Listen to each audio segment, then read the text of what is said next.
Welcome back, guys. We are back working on this Corvette. As you saw in the last video, we had done some wiring stuff on the interior. We kind of got the battery situated and the power cables run. I've now messed around with some CAN cables. So basically every device from Haltech comes with a female connector for the CAN bus. So you need to buy a double-ended male connector and you put them between each device. Now I'm missing one cable. So on the CAN hub, there was one plug missing, which is unfortunate. So I wanted to order another plug. However, I had a big brain idea, and the screen itself, the 10-inch screen, comes with like a 10-foot cable, which I don't need. So I ended up cutting it in half, and they give you extra pins and things like that. So I de-pinned the female connectors on that ECU and the PDM, and then just put in two female connectors, one on each one. So perfect, works just fine. Now, I mean, we'll see when we turn it on, but that is where we're at with that. There's not much more going on with the PDM at the moment. I do need to de-pin some of that wiring harness, but I will get into that soon. For now, we have put on the alternator connector. There is a nice guide on that on how, depending on what alternator you're using. So that's all ready to go. The power cable's all nice and buttoned down. We got all of these holes kind of put with a nice chrome bolt and washer. Next, we're moving on to the clutch. We're going to start filling it. I did get a connector finally in the mail. So that is, it was a conversion from master cylinder to an AN3 line, which is down here. It's all nicely tucked. We've got it all kind of secured underneath. We have the rack and pinion arm that goes to the steering shaft we need to install today, because we are hoping to roll this car outside today and then roll it back in. So basically we're gonna do a little switcheroo. We're gonna get Emily's car out, put it in the front here. We have some mods for it coming. Catch cans installed here. I'm thinking just kind of mocking up some things. This looks pretty good here. I've seen there's a nice kit by Chase Bays. It's like $700. And I don't want to spend $700 on a catch can kit. I got this one from Mishimoto a long time ago and just found it. So we're going to reuse it. I don't even think I used it, to be honest with you, but we're going to loop some lines around. We'll tee off. We'll get that kind of situated, but I think it looks good there. Let me know what you think. If you like it there, it needs to be a little more secured, but it works pretty good. It'll kind of fill up this area because the plan is to put the turbo into this general area here. I want to make everything symmetrical, the headers, everything to kind of match up nicely and look good from both ends. On the outside here, you can see we've got some nice ugly bolts. We are going to paint those black whenever we get down to the touch-up paint area. I did some mock-up as well. I did put in this pressure regulator from Racetronics as well. It came from TPC. So it's mounted back here just kind of lightly. Put in the fuel pressure switch and started running some AN lines and just the fittings itself, just to kind of get some kind of mock-up of where it's going to go. So I don't really want to cloud up too much of that firewall. I want to see some of it, and it's nice and clean tucked away back there. So when we do put the cover on across here, it'll be, you know, nice and clean like that. We've got our knock sensors are in, one on each side. What I had to do here was the kit itself from ITC doesn't come equipped to handle a Gen 4 knock sensor. So I had to drill and tap both sides, and luckily on either side of the bracket going through, there's a smaller hole and then the larger for the M10 by 1.5. These are actually like a M8 by 1.25, which comes from stock from GM. So that was tapped into that aluminum block and it fits really nice. And the cables are run nice and it's all good. So it's all really secure and good to go. Another thing we've done here is you can see this nice line coming out of the frame. We did have a patch on this side. As you recall, back in the day when we lived at our other place, we had an airline blowout, and because it was run across here and the header melted the airline and then the car fell, as you can see. So I've replaced this line all the way front to back. I've pulled out the rest of the gas lines from previous, and now I've run it through the frame all the way up to here, kind of snaked out. That took forever. And then down inside of here, it goes into the push connect fitting down there. So I have put some air in it last night. So what we're gonna do now is check the air pressure. We're gonna make sure that we don't have a leak that's too bad. Worst case, I'm gonna soap all the fittings again. We fixed most of the leaks last year. There's a couple of compression fittings that need to be tightened and things like that. As if you have air suspension, you know, or if you don't know, that these compressors vibrate like crazy. And so we were gonna use aluminum lines before, but the issue is they crack and stuff like that if they get bent. So copper's a little more, you know, malleable or forgiving for vibration, and that's why we did that. So this is coming as well, the new stuff. Then we're gonna drain the gas tank. I have the old lines kind of sticking at the back of the car. We're gonna put them in a gas can, turn on the old pump, and we'll start pumping the old gas out of this thing until it sucks it dry. Then we gotta pull the sender out, and I need to find a solution for bulkhead fittings to go through into the tank. So because we're using an external pump, that's gonna be a problem. So I've been looking around. I found a couple bulkhead connectors I have coming. It's kind of like a press fit compression fitting that goes in, but it's for the return. It is threaded inside, so I did get two, and they're both 1/2 inch, which can go up to -8. So we are running a -6 return line. I thought I was running -8, but I was mistaken. The feed will be -8 all the way up, and then -6 return. From the horsepower numbers that we're running, I've heard that that is plenty, and we will start with that. If we want to upgrade at some point, whenever we, you know, upgrade the rear end, things like that, that's what we're going to do. That we have an extremely huge fuel pump here. This thing is going to be insane. It has -8 fittings on it now. I have a filter for before and after. Now this thing is huge, as you can see, compared to my head, and it does weigh a good bit, but it's a 750 Magna fuel. I got this also from Turbo Parts Canada. It was an old one he had kicking around that he had used for 1 or 2 events, so we grabbed it from him so we could use it. So thank you, Nick, for that. And we're gonna install that as well with the fuel lines, and then we're good to go. We'll get started, and I'll fill you into what else is coming.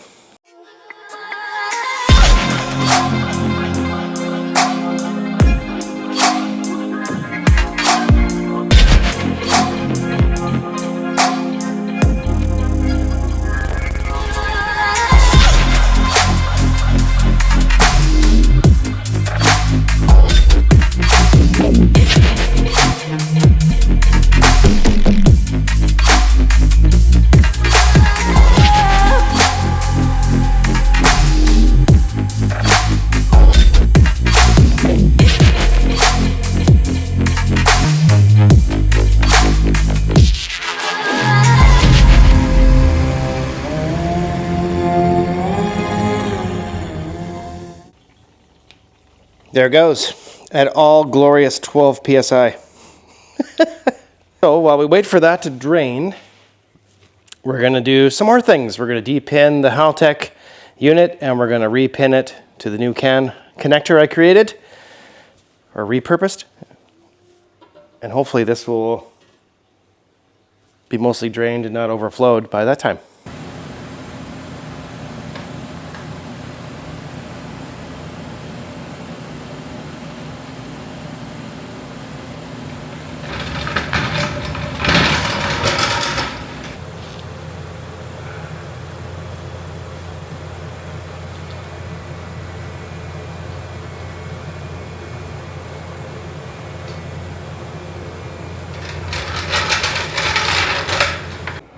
Okay, it is outside, and it looks insane in the sun. Holy smokes. Looks very nice. And the frame too. I don't know if you can see it on camera, but very sparkly. The sun is very bright. You don't really see the carbon firewall much, but I think under the right conditions you might. But yeah, pretty happy with that. It is absolutely filthy. But it rolls. No grinding, no issues. Just looks, you know, very cool, like a race car. It's gonna need a buff so bad. It's so many scratches on it. Unbelievable. Okay, we're gonna now take Emily's car out. We'll put this at the back wall, and then we can put it back up in the air, because these tires need to come off. We are getting the tires taken off the wheels so we can paint them, and that'll allow me to continue to work. Gas is drained. There was about 50 liters of fuel in there. I don't know why I filled it before winter, but we filled up all the other cars, which is great. And Emily's car is out. So we got that out. Now we're going to keep going on this. So let's depin the Rebel LS, and we will put in a new Ken cable.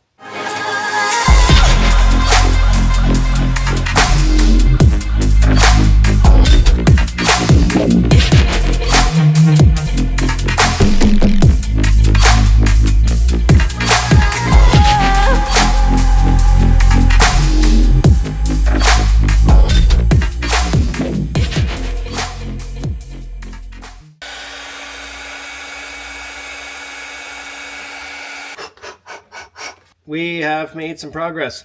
I spent about an hour and a half looking for this plug for the ignition switch. I thought it was a different one, but I found it. And now we're going to do some testing. Now this is obviously kind of janky and stuff, but I do want to just make sure that this is what I'm reading here. So basically I've had to read the old 84 ignition switch or electrical wiring harness. A little bit of a head scratcher. There's a lot of stuff in this thing that this car used to do, like, you know, the AC and the cooling fans and all this stuff. All of this runs through this ignition switch, but the Haltech does all that stuff for me now. So I only need one wire. So what I was doing is racking my brain and trying to figure out how am I going to get this into the Haltech, but you don't need to.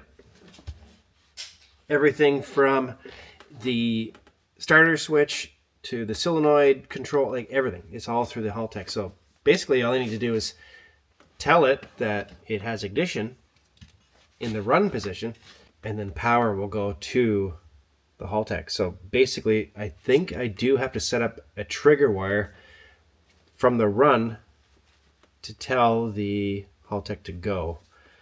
Unless I want to set up a push start button, which I could do on that keypad,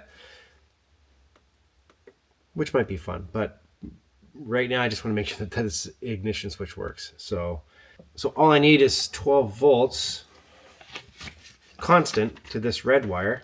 And like this, the gauge of this stuff from the old car is so big.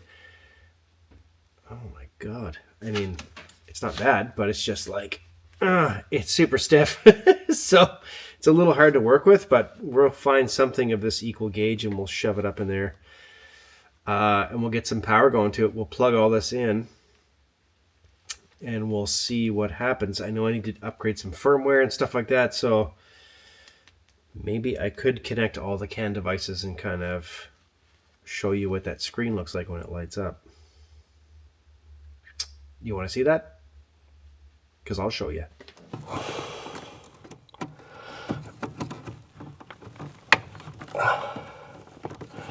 Just like that. Ready to go. Not quite. So, again, we got this all connected. All that's there. In theory, if I turn this key, this should all light up. Oh, look. There's a green light on. And we got our laptop ready. We'll open up this NSP software. And we are connected also to the ECU just in case. Oh, there's an update. Sure, let's update. Yes. Why not? We'll give that a second. We are updated, and I peeled the plastic off just for you. Oh my God, look at that thing. So again, it's going to be up a little higher. But anyway, so the green light is on because we are connected via USB. Now what we're going to do is turn the key to on. And we have power here at the PD16, as well as power at the ECU. And the screen just turned on. Oh my God, and the keypad's lit up. Oh, Look at that. Shoo-wee. Now this is completely customizable, etc. It's just unbelievable. Oil pressure's at 0, cool temps at 19, air temps at -10. So some of the gauges are reading. Wideband's reading. Map sensor is attached. It's not reading anything. And the battery gauge is reading 12.7. Fuel pressure, I think I have to change this at some point, but we'll see. So we'll go ahead and see what is connected. What is this? Firmware upgrade available. Another one.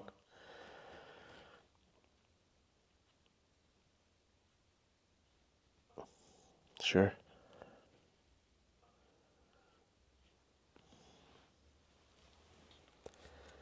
Looks like there's a lot of things to update.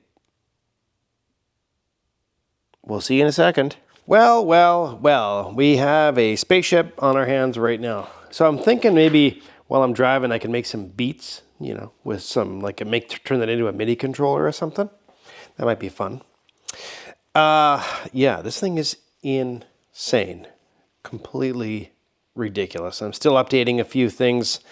I'm messing with it a little bit. I'm getting some error messages, so I should probably stop messing with it and do some more reading.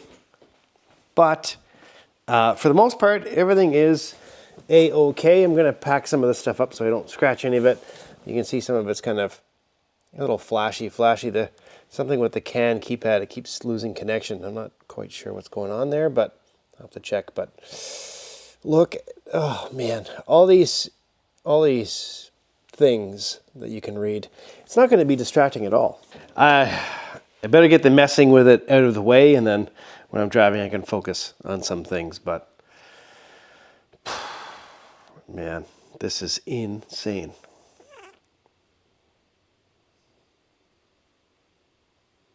Very cool. Very, very cool. Okay, it's the next day. We do have a few things done. I did lift the car back up. The tires are back off. We are now going to complete up that wiring a little bit. I did make a few changes to the ignition switch. We did replace that wire, so it is nice and solid. Right now, we're gonna seal up the transmission tunnel and fill the big hole.